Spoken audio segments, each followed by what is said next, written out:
All right, we're live. Hello, everyone. Welcome to another edition of the GetGrowing weekly work session with GetOiling. I'm Coach Ashley. Today, we are joined by our team, starting with founders Greg and Amanda Kilwine. Hey, guys. Hello. Good morning.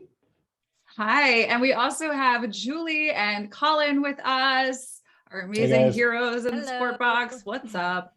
Hey, it's good to have you guys here today. As you are coming in and joining us, let us know where you're coming in from in the chat. This is always a fun little party that we have every Thursday at noon Eastern. We look forward to this every week. Today, we're going to be talking about events.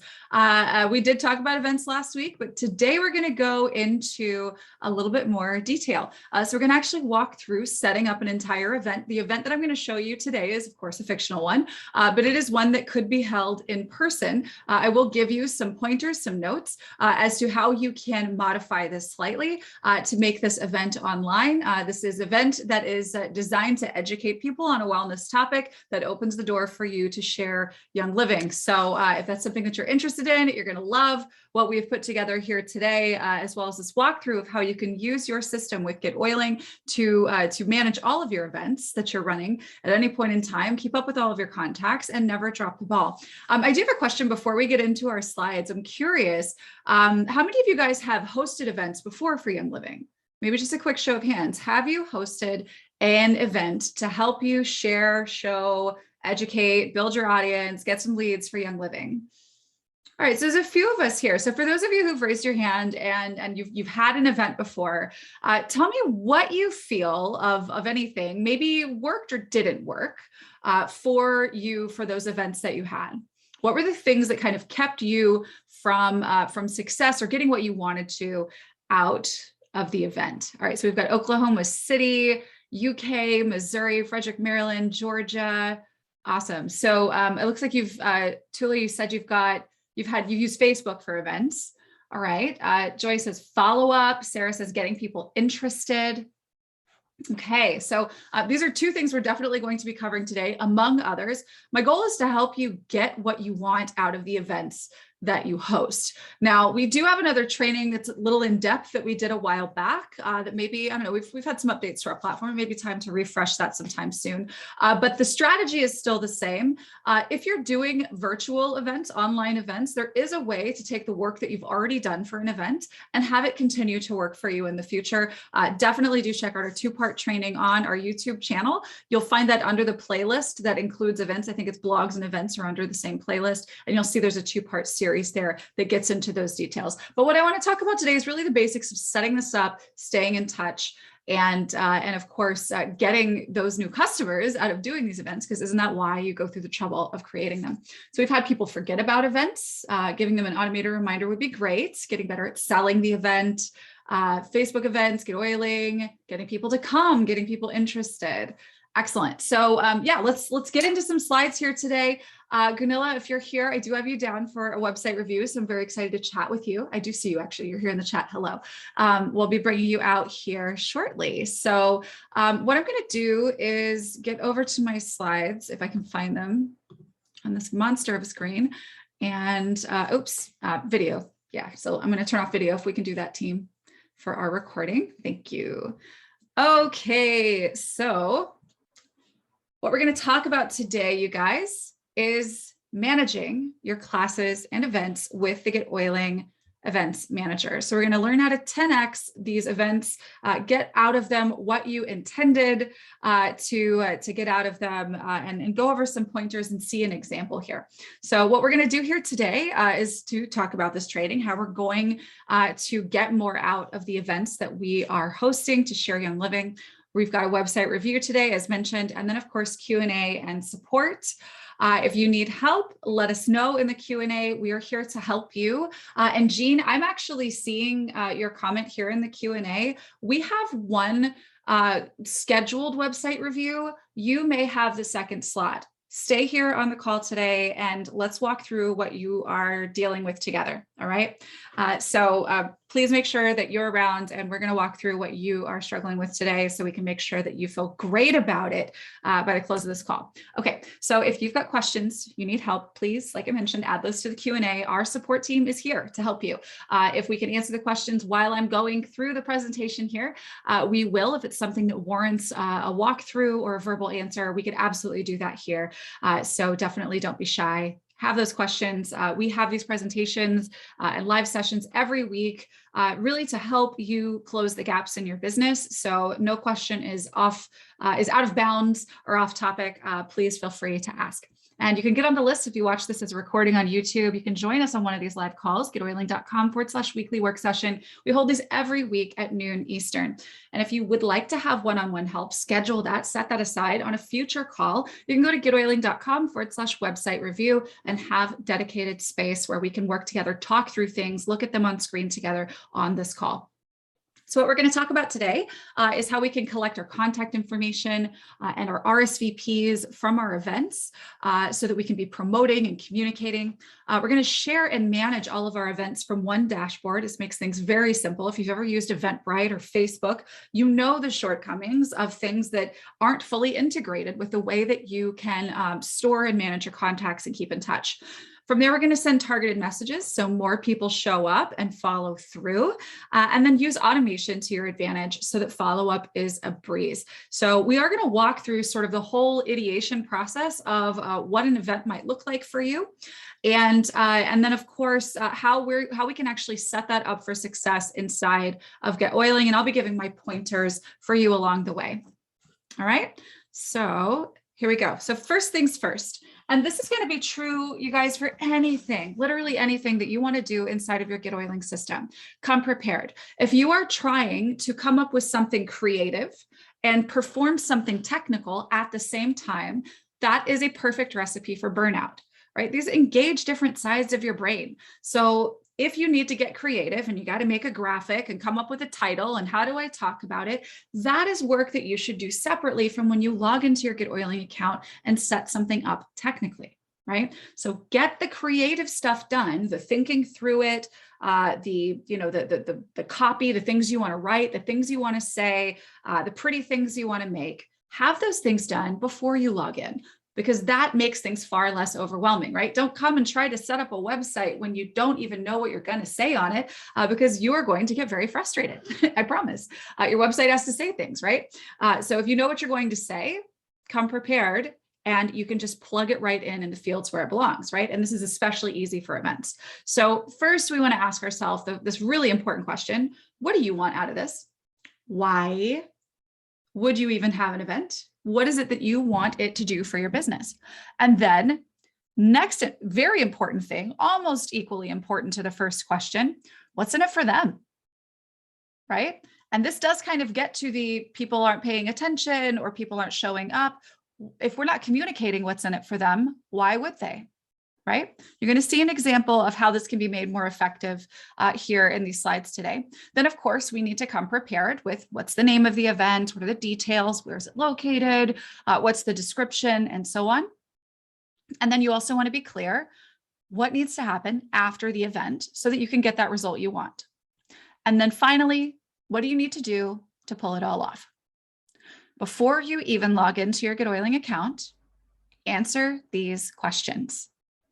It's going to make everything else so much easier for you. Okay, so write all this out, put it in a word processor or a notes app or on paper. It's super easy if you've got this in a word processor or a notes app, because then you can actually just copy and paste it over into your GetOiling account and your life is so much easier, right? Now you're actually just doing the tech stuff and not the creative stuff, which is what you should be doing by and large when you log in to do stuff in your GetOiling system, because we're your tech, right?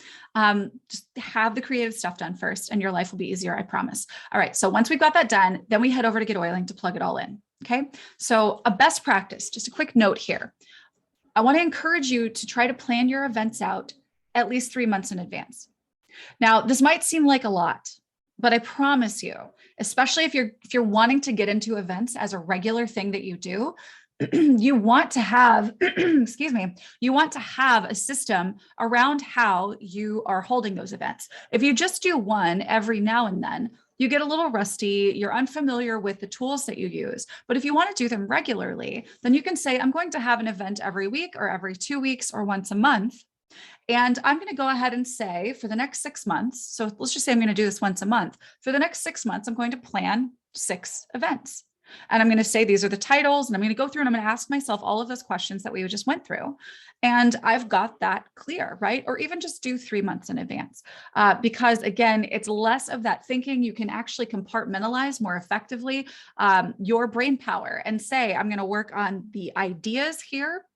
And I'm going to get all that set up, then I'm going to work on all the creative stuff. And you would be amazed if you batch this stuff out, how much more quickly and seamlessly everything comes together. All right. So really, really want to encourage you to start planning. Obviously, if you need new members now, you need new customers now, the best place to go is to who you know. If you can put something together in the next few weeks, fine, but have it be your plan moving forward to do this every 3 months. Okay. So the next question, or the first question, what do you want the end result to be for your business? Okay, so this is the example. I'm going to give you a case study here, right? So this is an example that you guys can follow. What do I want out of hosting a class? I want to host a class that educates on wellness and introduces essential oils. That's the end result, right? Note that I'm not saying I want to host a class that pitches Young Living. That is an option here. If you really want to do that, if that's what you're into, then let that be the outcome that you're looking for. You might not have as many attendees who don't already know about Young Living, right? But if we say, I want to host a class that introduces oils, what we're doing is we're giving a lot of people that are maybe not familiar with you yet, they're not in your warm market, we're giving them the option, the opportunity to come and learn from somebody who knows more than them about a topic, about something they're interested in. And there's an opening that is then created. So the idea here isn't just to, pitch Young Living and sell kits in the class. It is to get really great leads from this class who may sign up there on the spot. By all means, they absolutely could. But that most likely, because most people need to be exposed information multiple times before they ever say yes, we're really just hoping to get more leads, right? That's the whole goal. So I want to host a class that educates on wellness and introduces oils. All right, so now what's in it for somebody who might attend? In this case, this person's going to learn the basics of endocrine disruptors and how they contribute to disease. Now, if you notice, and everybody who's got compliance red flags going off, remember, my goal is to get leads. My goal is not to position the name Young Living or Young Living products next to me talking about disease contributors, right? You get a lot more leeway if what you're putting out there to the world is something that's wellness topic focused, and Young Living just becomes something that you talk about with that person one-on-one later, right? Then if you are showing up and saying, I am a Young Living brand partner, today I'm going to talk about Young Living oils, right? There's not a lot in it for them because they're pretty clear that they are going to get pitched on something, right? If we go about it that way. But this way, we're talking about something that she's interested in this case. You'll see why it's a she, or maybe who knows. Anyway, you'll see why this would be interesting to a particular person once you see the title of this. So we do want to be clear about what they're going to get out of this. And they need to get something out of it. Otherwise, why would they show up? So maybe you're someone who, before you discovered Young Living, maybe you were learning about endocrine disruptors. Maybe you have been, trying to sleuth out a food sensitivity or a hormone issue that you've been dealing with, right? And so you find out that coming up soon at your chiropractor's office, somebody is going to be talking about endocrine disruptors and how they contribute to disease. But it's going to be even more compelling if we say that the title is Disrupted: How Your Bathroom Cabinet and Makeup Bag Are Making You Sick and Tired. Right? Ooh, what's that? How is my makeup bag making me sick and tired? Right? So this is the title. We're going to offer this at Chiropractic Center. We'll have the address there, of course, if this exists, right? If you wanted, and this is your note real quick, if you wanted to host this as an online event using Zoom, then you would simply say it will be hosted at this date and time using Zoom, okay? Then you want to have the description worked out. So again, in this case, did you know that some of the most common contributors to dis-ease are things we use on our bodies every day? Come learn about endocrine disruptors, what they are, what they do to you, and how to get them out of your life. Learn how to identify and avoid them and what you can start using instead to support your wellness. Cool? All right, so we get this info together. So be thinking about, like, especially if you've had events before and you have not been very happy with the response or the attendance or the follow-up, really be thinking about what you would want to go and sit and listen to, right? Is this something that you would have found compelling before you found Young Living? Start looking at it from the shoes, from the seat of the person that you want to be in that chair, in that room, or an attendee on that Zoom, whatever the case may be. All right, so what needs to happen after this event so that we can get that result? Obviously, we want to get people signed up, right? But at the very least, and most importantly, we want to get leads that we can be in contact with that we can eventually sign up, right? So what we want them to what we want to happen is at this event, in this specific one, maybe they'll experience a product demonstration or a this versus that, or maybe we're going to show a product label, right? And talk about all of this scary stuff that's in this very common, like ask somebody to take a bottle out of their bag. Who here has lotion in their bag? Take your lotion out of your bag. Let's look at the ingredients in your lotion, right? And then you could say, this is one that I use. And just so you know, I am a brand partner for this company. I love their products so much that I actually get paid to endorse what they do. Take a look at what's in this label. Look at this label. Do you see how all those things are missing? Do you see what I'm saying? So we're going to experience a product demo. And then ideally, what we're going to do is offer people a one-on-one consult afterward. Maybe we get on Zoom together and we go through their beauty bag and we talk about things that they may want. Like, here's what I would recommend you get rid of first. And here, let me show you some of the things that I use that are safe. And here's how you can learn about seed to seal and so on. Maybe just quick show of hands. Are you seeing the kind of difference here where we're not trying to make this a transactional event where we are pitching a kit or Young Living? We are showing up and talking about something that's relevant and important to a person. And then we're going to offer them something from that event that allows them to communicate with you, that allows them to learn more. And the person who goes to this event is a great candidate for Young Living. And the person who signs up for a one-on-one consult, it's done, sealed. That person is signing up, you guys, right? All right, so now we need to talk about what we actually need to do to get this done. Now, this is an example of what your to-do list might look like. Now, I want you to keep in mind what this to-do list looks like because you're going to be using this to-do list in a future step we're going to talk about here. So for setting this event up, and this is for an in-person event, you would have a slightly different setup if you're doing this via Zoom. So we do need to secure the venue or get the tech information. So if you're doing this at that chiropractor's office, do they have a screen that you can pull down and a projector of some kind for you to actually have a slide presentation, right? If that's not the case, then you need to learn what the setup is so that you can create notes for yourself so that you can give a presentation without slides. Then you need to secure whatever product you plan to use for demos. If your subject matter will allow for demonstration, if that's a part of your strategy, you then create your presentation. You create a graphic that you will use to put onto your event in GetOiling, maybe to add into the emails that you send attached to it, or to use in your in your presentation. Then you're going to compile those event details and description, like the example one that I showed you. You'll write a confirmation email. This is something you're going to put in saved replies. Now, saved replies are like canned responses in our system. It's an amazing tool you can use to write all different kinds of things that you can just drop into emails or campaigns whenever you want to add that information. So the confirmation in this case would have the address, the time, the date, the info, encouraging them to invite a friend, telling them to hit reply and let you know if they have questions, that kind of thing, right? And if your event is not in person, but it's on Zoom, you would put the link to the Zoom call in this confirmation email. So you'd write that out in a saved reply and GetOiling. Of course, put it in a word processor first, makes your life easier.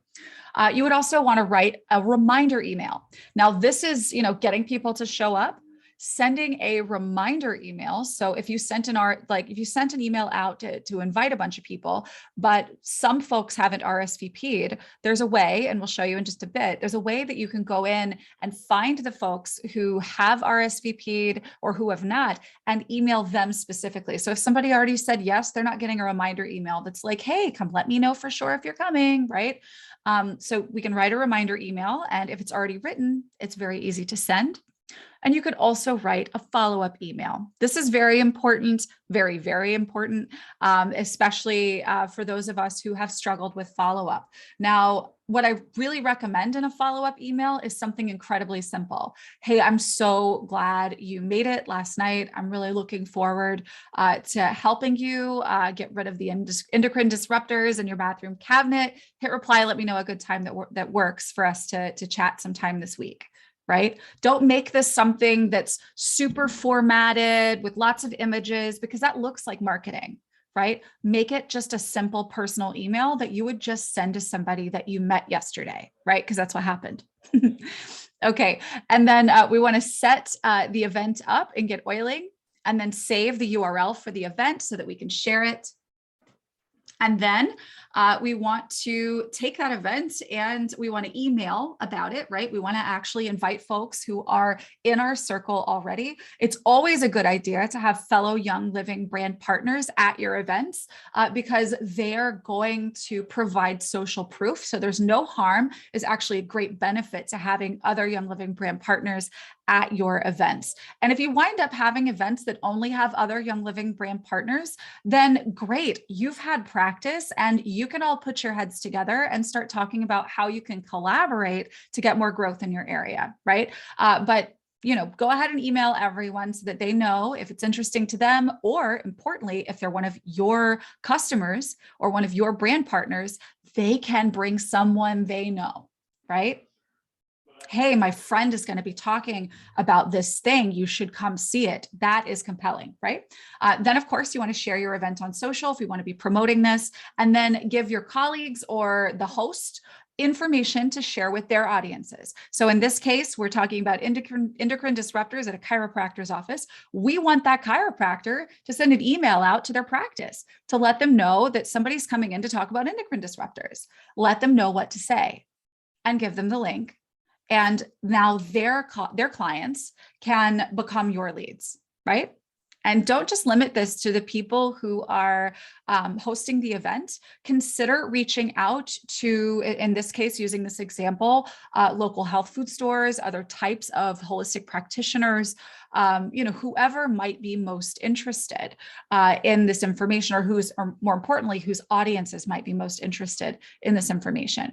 And then you want to send those reminder emails, right? So before the event goes live, you want to make sure that everybody knows, hey, we're going to be meeting. Remember, so maybe if you're meeting at 6 p.m., send a reminder email 9 a.m. Hey, remember, we're meeting today. So excited. Looking forward to seeing you. Remember, you can hit reply and let me know if you have any questions, yada, yada, right? Pretty simple. All right. Finally, after the event, we want to send our follow-up email, which we've already written. It's a saved reply. We want to apply a follow-up plan if you're using one. Now, basically what this looks like is you would be applying a follow-up plan to a contact. And a follow-up plan is just something that you can do, and this is optional, that reminds you maybe the day of to send them an email one-on-one. 2 days later or a day later, go find them on social media, look them up, kind of learn a little bit about them. And then, that day maybe ping them one more time, friend request them, whatever it is that you want to do, right? So whatever your process is that you like to follow after you meet somebody, you could apply that here. Send a thank you gift to your host if somebody's hosting, and then post highlights about the event on social media. Talk about the event that you just did. And this is another thing, you guys, if nobody shows up or only brand partners, other Young Living people show up, you had an event. Talk about the event. Hey, we had a great event last night. We talked about blah, blah, blah, blah, blah. And next time, you're going to love this thing we're going to talk about. It's going to be this. Oh, and hey, by the way, if you want my notes, so if you've got a presentation, you want to see my notes from the thing, get in touch. And now everybody who couldn't make it can be like, oh, hey, yeah, I'd actually like those notes. And now you've got more leads, right? So even if it didn't go exactly as you wanted it to, use this as an opportunity to talk about what you're doing, right? All right. So then, of course, anybody who is ready for next steps, you want to set them up, schedule an appointment with them to sit down. If you're going to be, if you're offering this one-on-one sort of makeup bag audit, then you schedule that with them. Then you follow up with any interested leads from the event, sign up your customers.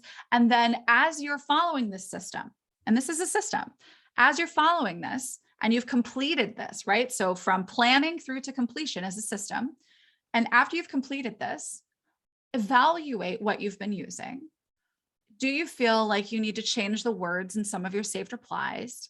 Do you feel like the next time you might change the title of it up a little bit, right? What did you learn from this experience? And go back and make some adjustments to what you've used for this so that it can be more effective for the next event that you host. All right, so let's talk about getting this thing done. The order of operations that I would recommend, and this is what you do in GetOiling. Now remember, write everything out, like I mentioned at the top of this call, in a word processor, so you aren't trying to get creative and make tech things at the same time, right? So the first thing you might want to do is create a follow-up plan for yourself with that to-do list, right? So that whole list of stuff here, I do this before and I do this after. You can use follow-up plans, and I'll show you this in just a minute, in GetOiling to create a to-do list for yourself. You're going to take that follow-up plan and apply it to your contact. So you just put your own information into a contact card and GetOiling, your email address, whatever. You apply that to yourself so that you get that to-do list and you know what to do. Okay. So then you want to create saved replies for your event, as mentioned before. And that is as simple as going in and writing an email that you would have sent to somebody anyway. You're just putting it inside a place that you can use it later. You're going to create your follow-up plans for the event, specifically the ones you'll use to follow up with leads, if this is something that you want to use. You can use your saved replies that you've already created to create a campaign. So if you want to leverage automation here and you want a campaign to go out to people who have signed up, and maybe you want it to trigger a second campaign that will send an email at a specific date and time after the event, you can use the emails that you've already written, saved replies. Again, you've got the creative, that stuff is already figured out. Then you can just follow the tech steps to set up the automations the way you want them, right? And then create your event in GetOiling, which is pretty straightforward. You want to invite your contacts to that event in GetOiling and then save the link to that event and share it widely to promote it.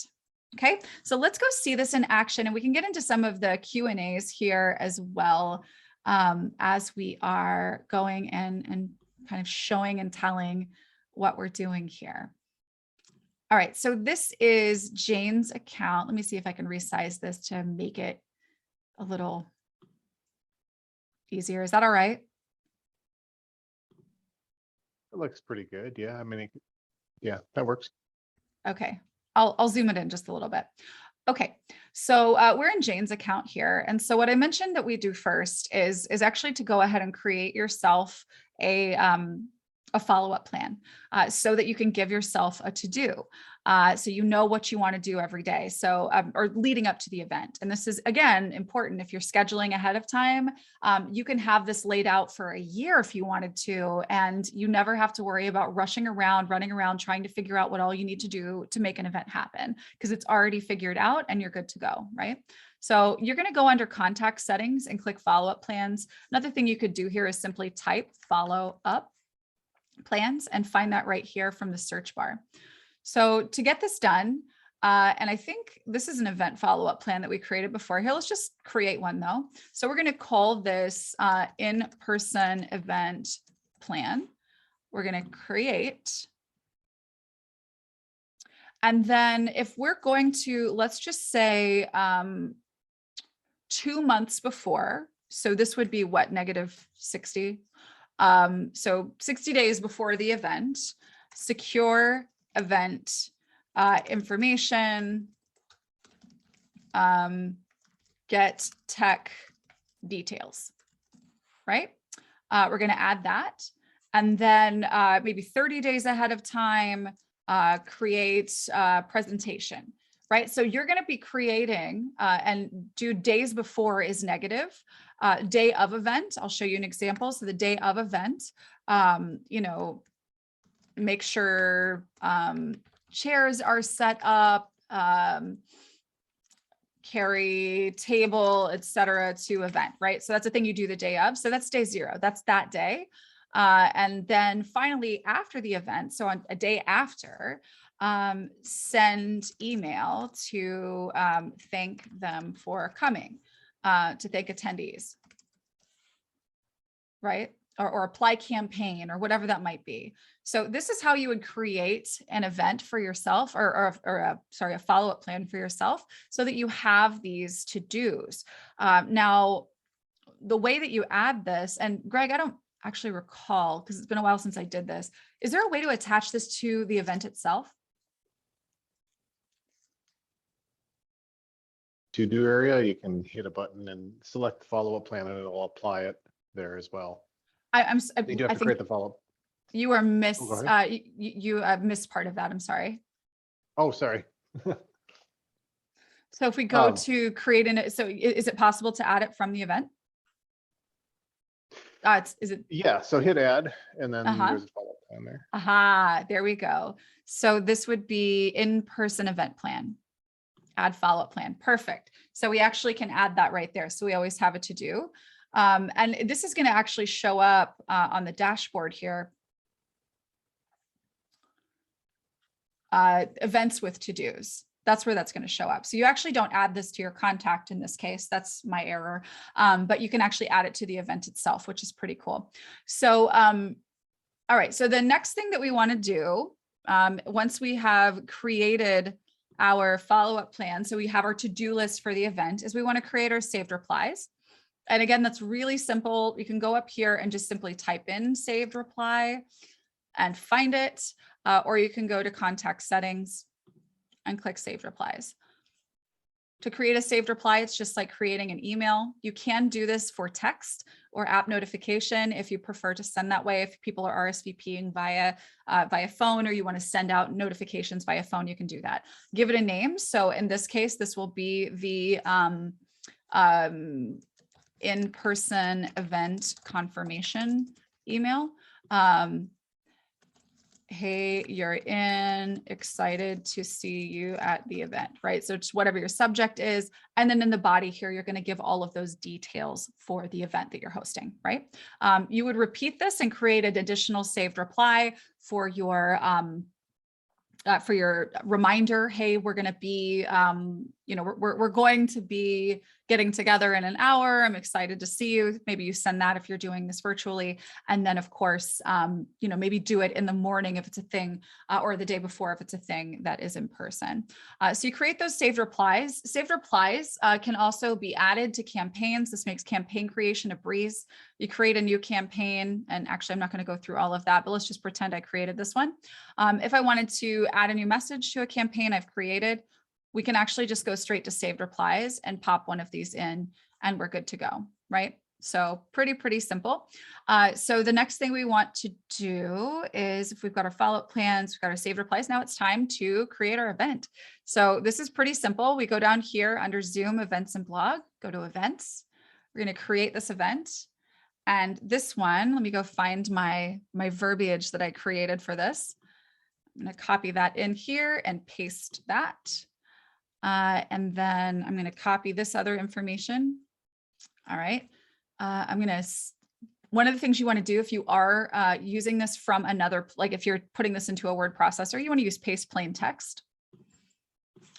All right. So when,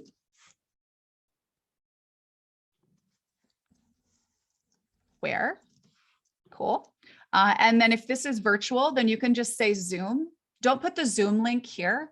You want them to RSVP, right? People aren't going to RSVP if the link is already there. Send the RSVP in the email. All right, so we've got the information here. It starts at 6 p.m. And when did I say that is? May 5th? May 5th. And then that would be May 5th. 7 p.m. or 8 p.m. How about 8? Okay. All right. I have a featured image that I've already created. There we go. It's going to be on. I want to make sure that this is on. I want it to be public. I want people to be able to find this. And then I want people to be able to register themselves. Now, if I am creating a campaign, which I did show you just a couple minutes ago, that you can do, like a confirmation email would be a great thing to include in a campaign. You just grab that from down here, wherever that is. If you want to use an automation, again, that's certainly something you could do. And then we hit create event. And so you can manage it right here. Let's go ahead and view it so we can see what it looks like on Jane's site. All right, so this is what the event looks like. When they say, yes, I want to register, I'm going to click here. And they can put this information in and they can say yes, no, or maybe. They can get information via email or text. And all of this great information is here. Now, if I have a campaign attached to this and you used your save reply to make one, so your life is easy that way, then you can send them that confirmation message and that's ready to go. You could also use an automation to apply a follow-up plan and so on. Now, leading up to the event, obviously you want to be communicating with people, but we do want to invite folks. So I'm going to invite me. Voila. I'm going to invite Greg because I know Greg is in here. Okay, so there's two, and we're going to mail those to invite selected. All right, so I've selected the people I want to invite, right? There's instructions right here. And then we're going to invite selected. I'm going to invite them, click OK. All right, so they have not been notified unless I email them another way. So I'm going to personalize this. So you're invited. All right, so this code right here is going to send them the link, which is great. It's already done. And you can put any other information here that you want to. So maybe I don't want to send this right now, but I want to schedule it for 5 o'clock today. I'm going to schedule that email and that's going to go out to those two people. Now, when I return to the event, you can actually see the status of these folks. You can see whether or not they have said yes, and then you can go back after the fact and say whether or not they attended, which is pretty great. You also now have a way to actually invite people to put the stuff onto their calendar, which is really cool. You can see your attendee list, whether invitations were sent, who said yes, who hasn't responded, and all of that. And so let's just say, for instance, you're getting close to the time for your event and you've got some folks who haven't responded. You click that, go over here to these contacts, and then maybe you just want to send them a quick personal email or text and say, hey, just wanted to make sure you saw this. And then share that invitation with them, right? So you can send targeted information to those folks. And then of course you can also schedule. So let's just say, since I know that this is May 5th at 6 o'clock, I also want to make sure that I have an email scheduled to these people that reminds them, hey, we're meeting, reminder, we're meeting at 6 today. So reminder, our meeting at 6 p.m. today. And even though this is, 3 months in advance, I can go over here to May 5th. And at 9 a.m., I'm going to send this email reminder. Hey, I'm excited to see you.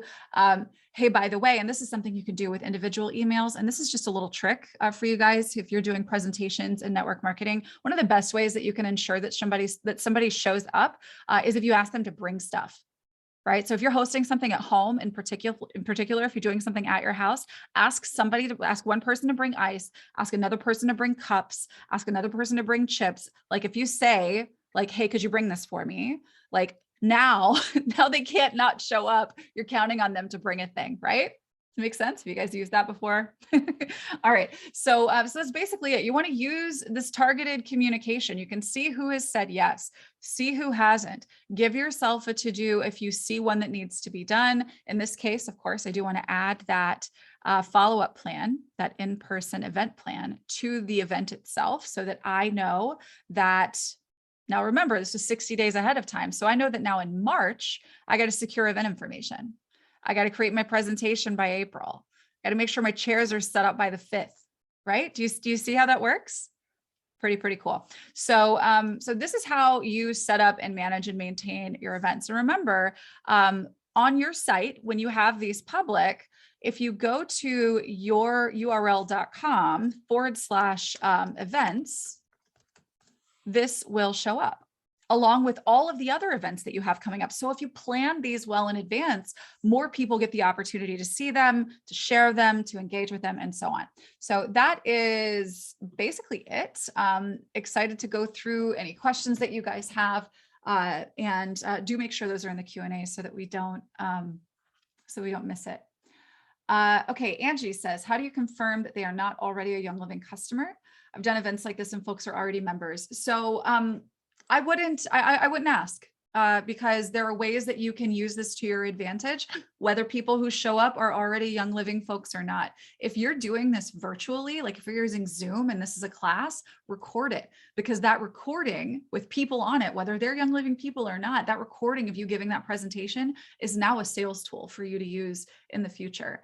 That class that you held is experience in your belt. It's a learning experience for you. And also there were people who were emailed about that.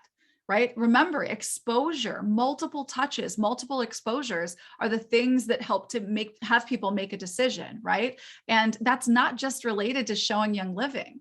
Maybe they've known you in one way, but they've never known you to give presentations or classes or whatever. And over time, they see you've been giving classes and consistently giving classes, and now they're like, all right, she's serious about this. What is this thing that she's doing? So sometimes it takes that exposure over time. So always look for a win, look for a way to make a win out of it. And I would not block other or try to filter out non-Young Living customers from an event like this. Because like I mentioned earlier, that social proof, like if everybody else in the room is a Young Living product user, and that one person that's in there is just learning about Young Living, you've now got an opportunity for people to share stories and testimonials that would not have been there otherwise. And even if they're cross-team from you, you can do that for each other, right? That person's story may resonate with a person in the room that you brought there or someone in your downline brought there that like they wouldn't have resonated with otherwise. That's why Team YL is a thing, right? Okay, so can you edit and or see who is getting this scheduled message? Wondering if I have scheduled 5 people, but want to add another. Do I need to create a separate message for them? So the scheduled message, I'm going to assume you're talking about the email that is scheduled out to go to those people. Let me show you real quick how you can know who they are. And I believe, and Greg, you can confirm this, I think it works the same as tags. When you want to go to your attendee list, come down here to your yeses, your maybes, your nos, click one of these, and it's going to bring you to a page that shows those people. And if you go to that page, so in this case, I went to no response, right? And then on these people on no response, we're going to schedule that email. Greg, if there were, let's just say that we wanted to send to yeses, and these people said yes, but maybe 5 other people wound up saying yes after, would all 7 people get that scheduled email? Yeah, so if you send it to what amounts to essentially like a filter, as opposed to selecting individual contacts, whenever the email is sent, it'll rerun that filter and find who's matching at that time that it's sent. So if it's 5 days in the future or whatever, it'll go and see, oh no, there's 8 people attending, or 7 or 12 or whatever. So yeah, it will. I think there's a couple questions. I think Allison and Cassandra both had the same question. So yeah, it's a very good question. Awesome. Yeah. So this works just like our tags do. So let's just say that you, we do this every week, actually. So every week we have this weekly work session, right? So if you receive emails about our weekly work session, there's a tag in your GetOiling contact card in our main account, because we use our own stuff, that says weekly work session. And so sometimes a week in advance, not usually, guilty. Sometimes a week in advance, we'll schedule an email that's going to, excuse me, that's going to go out to you to remind you that we're going to be live at noon on Thursday.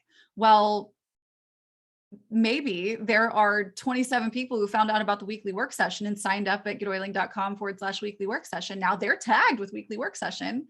Next week, when that email is going to you, it's going to them too. because of the tag. So we filtered for a tag and we applied an action. In this case, you're basically filtering for no response or yes, or maybe, or no through this event. So if you're using this designation here, then anyone who fits that is going to receive that communication, which is super cool. Like it's like set it and forget it. Who loves that? I do. Okay, so if there are any other questions, okay, so I can go into scheduled messages and add person to it. No, you don't have to do anything. So if you're sending, Allison, for instance, a confirmation, or not a confirmation, maybe the follow-up, thank you for coming, right? So you want to schedule a thank you for coming email to people who attended, so people who said yes or something like that. Then you're going to go and to the people who, you can either go to the whole attendee list if you want to, or you go to the people who attended, yes or no, and you click one of these things. In this case, there's no one on this list. However, once there is someone on this list, you can schedule that email, and you don't have to add anyone to this, because once they fit one of those categories in the system, a yes, a no, or whatever one you picked, whoever fits that gets the email. So you don't have to do anything else. Anyone who has the tag will receive the communication at the time it is scheduled. Right. Yes, correct, Krishanda. So if some signs come up for weekly work session after you schedule that reminder, no, actually, no. So, so let's just say today is Thursday. You're here right now. I'm going to, in just a few minutes after our call, I'm going to schedule next week's email that's going to go out at 11 a.m. Eastern time. Okay. Krishanda, you're on that list. But your friend Jane, you know, she's cross team of you, and you're like, hey, I found this really great training. Here's getoiling.com/weekly work session. Now, today at 1 o'clock, I am going to schedule an email that's going to go out to you next Thursday at 11. Okay. Now that's Krishanda's tagged. Okay. Now, if on Tuesday, Jane signs up and she wants to get on the weekly work session list too, she's also going to get that email at 11 o'clock next Thursday. So they will receive the tag, or they will receive the email that they are tagged to receive, so long as they are tagged at the time that the email will go out. So it doesn't matter if they had the tag when I scheduled it. It is at the time the broadcast is scheduled to go out. Do they have the tag? It goes out. I hope that that makes sense. Please let me know if it doesn't. I'm happy to clarify further. Okay, here, I'm going to go ahead and like stop my share here. And then we do have, I want to help Joy out. And then we do have a website review as well. Okay, you don't suggest to post the event on Eventbrite or all, or on the Facebook page. So there is a case to make for doubling up your efforts here to get more visibility, right? So you could certainly post the event information on Eventbrite, but point them in the copy to event details here, register here, and send them there, right? If you have had some success with people who are just in your area who find events and go to them, I don't know if anybody does. Like, I don't have any personal experience with that. I know I don't tend to go to other people's events that I don't know anything about, but maybe that's different where you are. So you could use those as sort of additional exposure tools if you wanted to, but it's not necessary. Joy, regarding what we went through here today, I will absolutely turn this into a PDF and make sure it's in the description on our replay today. So yeah, if you weren't typing or writing fast enough, don't worry, that whole walkthrough to-do list, you guys can have that, the slides I used today. Okay. So yes, of course, a PDF, you may have it. Okay, so I would like to invite Gunilla to come out and chat. Are you here? Could you raise your hand for me? There you are. Hello. Hello. Thank you for having me. Actually, Absolutely. during today, I already maybe got an answer, but oh, then, really? yeah, but of course I can share it, because last time you proposed those campaigns, and because I need to translate them, I'm in Finland and I need to translate them, and there was those links. I think those are those saved replies, because I can then create maybe my own saved replies and change the link to those email sent out. Yes, yes. So Okay. I didn't know how to do that. So yeah, so this is a little bit tricky. So the one in particular that you wrote in about and asked about is it's a built-in thing. So Greg, she's talking about like that survey that we have built into our new prospects campaign. So we don't have a way that is replicated or easily replicatable exactly as we have it set up in English. However, what you could do is use a custom page in your own site. And actually put a form there. So I don't know if you've seen any of our training on custom forms, but you could go in and just like it has in English there, where it says, hey, click one of the ones that you're most interested in. You know, is it wellness? Is it kids? Is it, you know, this, that, or the other? You could actually put that onto a custom page. And so you would replace what you're using there is that bracket survey underscore link. Instead of that link, you would use a link to that page that you've created that sort of has that survey on it. Okay. So is it in my custom page, or is there a separate custom page I have those forms, or in the same? Yeah, here, I'll show you. I'll show you. It's actually pretty simple. Actually, let me, before I share, I need to get over back to the Jane account and I can show you. Yeah, so it's in Pages, which is under website. And so you would just be creating a website page that offers those options. So here, let's go over here to Pages. And then we'll create a page. And then it could look like anything you want, really. The one that you receive in the English built-in prospects campaign is very simple. But what you could simply do here is pick any of our templates that you want to use, or create something from scratch. It's totally up to you.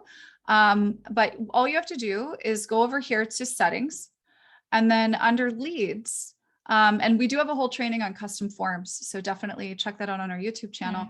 But under here, you would say, you know, obviously we need their name, their email, but we're not going to include phone. We'll add a field here that that you would be able to put in whatever language you choose. I'm interested in, you know, in children's products. Actually, well, hold on. I'm doing this wrong. Hold on. See, sometimes I don't have all of this thought out. I'm interested in ... And then in this case, we're going to list, pick multiple, and we're going to edit list. There we go. So we're going to add an item. So this would be children's wellness. We're going to add another one, animal wellness, green cleaning, etc. Right? And so you could just add more and more of these items. And so what happens is we hit done, and let me go ahead and just pop a section in here with a button and just make sure this says lead. And we're going to call this wellness survey. This would be the page that you create, however you want it to look. And then this link here is what you would use. So we would say, you know, click the button below to fill out this quick survey, and I'll send you my guide, blah, blah, blah, right? So we click this and we put their name and email in, and then I'm interested in, and they can say children's wellness, animal wellness, green cleaning, etc. Does that make sense? Sure. Yeah. Okay, but yes, please say no if not. But then I can send this to them, because now when the prospect campaign is automatically sending those when the campaign is selected. So can I create anything like that? That is automatically sending out those emails then? Yes, absolutely. Okay, So you had mentioned, so you are, you're basically copying the emails from the prospect campaign and translating them, right? Yes, yes. So in that email that you've translated, instead of using that survey link bracket, you take this link that you create with a page like this on your website, and you put that link in there. Okay, clear. Okay, good. That was good. Thank you very much. Absolutely. Is that all? Yeah, at this point, yes. Okay, feel free to come back with any other questions. Yeah, it was nice. Thank you very much. Absolutely, absolutely. All right, Joy, I would like to invite you to come out if you are still here. Let me try to find you, Joy.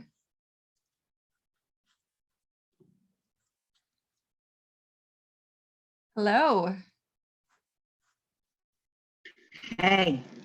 Hey, all right. Hey, all right. So let's talk. What are we trying to get done on your website? Actually, there's a lot of things that I've been working in between these training seminars or trying to work. And it's a little bit not confusing. It's just, it's my first time, doing this stuff. So I really like the class today. And I started out with, and when I got to the 4th page on my notes, I'm missing a lot of the ending couple of lines because I can't write that fast. So thank you so much for that outline. That'd be great. Let's see, I'm trying to think. Oh, duplication. When I have a prospect and I get their information when, like if I'm at the store or something, I meet some, or I notice an issue and, I just can't help but ask about their perfume or whatever. And then I entered the information I was able to get from them, their name, phone number, things like that. And then I invite them to check out my website. And then if they enter that information on that landing page to get to the website, it duplicates the information that I just put in. So I'm having to go back and manually delete the manually entered information. Is there a way to avoid that? Just not put them in until, just keep pushing the website. Hey, just check out my website and you'll see. I just don't want to lose anybody. I'm at that place where, growth is very important to me. I've been using products now for about 5 years, but this is exciting. GetOiling is exciting to me. So I'm trying to do it too fast. Well, that's thrilling for us to hear. And thank you for sharing that. There's a couple of options. I will say this: when you're meeting someone and you're getting their information, or you're just meeting somebody, don't wait until they show up on the website. Absolutely get their contact information, take your notes, because you can merge your contacts. So if you've got your contact that's got your own notes and everything, and they eventually sign up on the website and you want to combine those two, I'm going to show you. Let me see if, because I know that I have duplicate accounts inside of Jane's account. There we go. Perfect. Okay. Yeah. So I'm going to show you this real quick. Here inside of GetOiling, I've got the same person. I'm going to select both of, why does it say 3 selected? Let me deselect all of these. And then I'm going to select these 2. And merge contacts appears if you have 2 of these. Bam, there it is. There it is. There it is. Yeah. Perfect. So you hit merge contacts, and then I want to make this one the primary contact. I'm going to preview the merge. I'm going to merge them, and it adds whatever was unused into the background info there. Pretty perfect. Cool. Yep. So there's cool. That. What else? You mentioned building legs on your site. Yeah, there was something that I could, like my husband is my first leg that I started building. We just added 2 to him this month, 2 new signups. And how do I mean, we didn't use the website. I'd walk them through over the phone, using the computers to sign them up with Young Living. But because I wasn't sure how to do that. If I stay the enroller and want him to be their sponsor, or should I just let them use, how do I find his URL? Does he have one, since, he's a leg under me? Well, so you're going to want to find his member number from Young Living. And then what you want to do, what you're going to want to do is under your website, you're going to go to Leg Builder Links. You're going to create a link. You're going to make sure that the name is his name or whatever you want it to be, because this is the link that you want to share. Okay. Because if you use the link this way, when they sign up, they're going to be placed where you want them. Okay. right? Okay. So perfect. make sure that you give it Okay. the name. So put his name here, enroller name, sponsor name. So this is where it can be different. Maybe you're in, you know, the enrollment is different than the sponsorship. I don't know quite as much about the specifics of the techie stuff with brand partner placement. That's not my expertise. But you make those choices here. And then of course you can choose the website theme and you're good to go. And then if you want to use a landing page, you definitely don't have to, but you could, you know, either pick none or pick one, keep the same one you're using elsewhere, that kind of thing. So but then once you there would create be this two. link, once you create the link, it'll be in this list. And you could always go here and find that link. So if you know, I want to place them under him, then you're going to grab this link. And then when you go there, you can actually view it and you can see what they're going to see. And then when they go and they click on anything here, so by the way, your events will show up if you want them to show up on these pages, which is pretty cool. So if we let's just say this person wanted to learn about the cleansing oil, then when they go over here and they add this to their cart and they sign up, they will be signed up under him. Okay, so let me make sure I got this straight. All right, so I put his member number in that when I'm building a link, I would put me in the enroller, then I would put his member number as the sponsor, and then the link path. Should I set a landing page separate from his? Will it show up at the like if they go to my website? How do I get them to his link? Do I make him a landing page? There's a lot of ways to do this. Actually, what I see happening often is in your menu, you can have different kind of learn more options. I'm not thinking of someone's website off the top of my head that has this, but you can take any of these like builder links and make them menu items on your site. So you could go under get started and then, you know, tell them go like find the get started menu and click your husband's name, right? Or click start now or whatever. You could put it in your menu. That would be a really great place to put it. Okay, that sounds simple too. So I like that. Yeah. All right, thank you. Absolutely. Absolutely. I'm glad we could help and come back anytime. Okay, thanks. All right, you guys, thank you for coming today. Be on the lookout for the replay. I will be putting the slides as requested in PDF into the description box on YouTube. We appreciate you guys and let us know if there are other things that you're working on, things you're struggling with. No question is too big or too small. We do these things here for you every week to help you grow. So if you've got an idea, a topic you want to see covered, let us know. Send an email, support@getoiling.com, leave comments, and we look forward to seeing you guys next week. Bye, guys. Bye.